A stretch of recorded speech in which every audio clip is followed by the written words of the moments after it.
आपल्यासोबत राष्ट्रवादी शरद पवार गटाचे प्रदेशाध्यक्ष आहेत. मला सांगा, काल शरद पवारांच्या वाढदिवसांच्या निमित्तानं अजितदादा दिल्लीला जाऊन आले. शरद पवार साहेबांसोबत पारिवारिक आणि राजकीय चर्चा झाल्याची माहिती समोर येते. काय नेमकं या बैठकीत इन्साईट झालं? तुम्हाला माहिती पडले, पण मला काय अशी माहिती पडली नाही. शेवटी पवारसाहेबांचं इतक्या वर्षाचं राजकीय असलेलं कारकिर्दीमध्ये अनेक लोकांशी संबंध आहेत. त्यामुळे काल दिल्लीमध्ये वाढदिवसाच्या औचित्य साधून त्या ठिकाणी भोजनाचा कार्यक्रम ठेवला होता.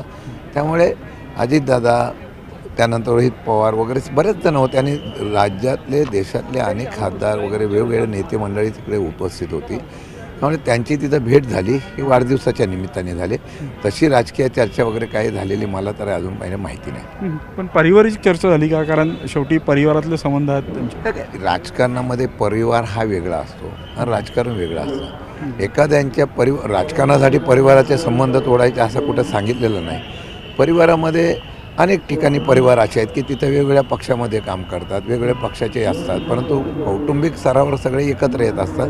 त्यावेळेला काल त्याच्या माध्यमातून दादा गेले असतील. पण दोन्ही राष्ट्रवादी एकत्रित येईल अशी चर्चा सुरू असताना काल अजितदादानं दिल्लीत जाणं, पवारसाहेबांशी भेटणं, जेवण करणं, यावरून आता नक्कीच राजकीय चर्चा तर होणार नाही. राजकीय चर्चा होते ना, परंतु आत्ताच्या घडीला सुद्धा आम्ही जरी वेगळे असलो तरी काही ठिकाणी नगरपंचायत नगरपालिकेच्या निवडणुकीला भाजप सोडून सगळ्यांशी आघाडी करावा अशा प्रकारच्या सूचना पवारसाहेबांनी दिल्या.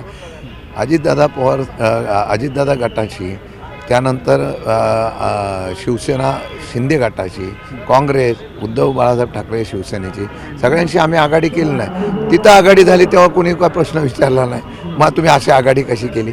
स्थानिक पातळीवर जे आहेत अधिकार आम्ही दिलेले आहेत त्याप्रमाणे आघाडी झाली. उद्याच्या बाबतीमध्ये तुमच्या मनामध्ये जे आहे अजून तशी चर्चा नाही.